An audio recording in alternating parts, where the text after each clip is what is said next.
C'est même très important qu'on puisse voir que des voitures F4 avec des moteurs puissants puissent marcher finalement avec des carburants propres.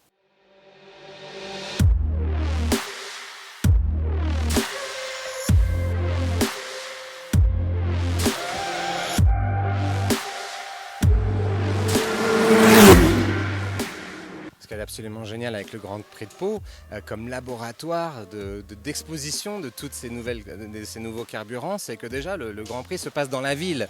Donc on est vraiment, on a les véhicules devant nous, on sait exactement ce qui se passe, à quelle vitesse ils vont. Et on s'aperçoit que ces gros moteurs qui vont à des très grandes vitesses, très efficients, eh bien, marchent finalement avec des carburants propres. Voilà, quel message absolument extraordinaire à passer, non ? Les progrès ont été quand même significatifs sur ces dernières années.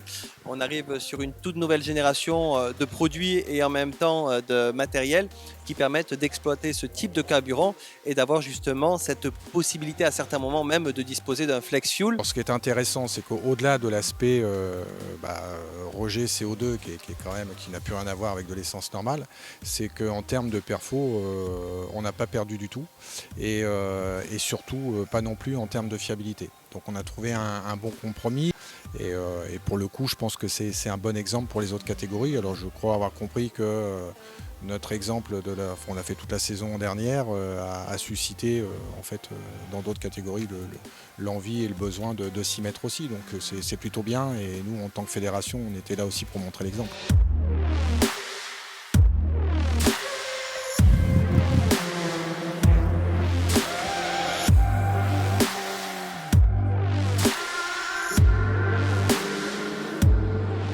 Je pense que la compétition sert de laboratoire et aujourd'hui elle montre l'exemple et ça devrait dans les années à venir justement permettre à ces pétroliers comme Repsol à pouvoir construire en plus grande quantité et sans doute fournir le particulier. Pau est un laboratoire, Pau est une plateforme peut-être de lancement pour ces conversations en tout cas. Il est vrai qu'il y a plusieurs alternatives possibles, on l'a vu avec l'électrique, on parle de l'hydrogène, mais le 85, en tout cas le bioéthanol, est à mes yeux une solution parfaite, puisque pour les passionnés de sport automobile, ça permet de perdurer quelque part cette passion de l'auto avec des mélodies qui sont envoûtantes, mais aussi, comme je le disais, d'avoir des performances qui sont assez significatives.